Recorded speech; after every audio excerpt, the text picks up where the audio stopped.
ভাই ভিডিওতে দেখেন এই ঘটনাটা ঘটে যাওয়া একটা পেট্রোল পাম্পের ঘটনা, ঠিক আছে? মানুষটা কিন্তু বোবা, কথা বলতে পারে না। এই যে মানুষটা তার বাপের বয়সী, ঠিক আছে, তারে কিন্তু হাত পা ধরে এত রিকোয়েস্ট করতেছে 100 টাকা তেলের জন্য। আরে কারণ মানুষটা অসহায়, কথা বলতে পারে না, এই জন্য বারবার আসলে তারে অনেক ঝামেলা হইতেছে।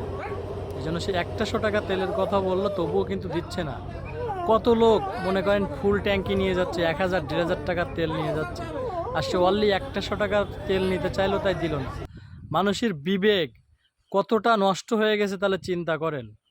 এইখানে যদি কোনো মেম্বার চেয়ারম্যান হইতো, আমার মনে হয় না তাকে ফিরাইতো। সঠিক বলেছেন। তাহলে আপনারা ভেবে চিন্তে দেখেন যে মানুষের বিবেক কতটাই নষ্ট হয়ে গেছে। আর এদের কোনো চোখে কোনো চামড়া পর্দা নাই, ঠিক আছে?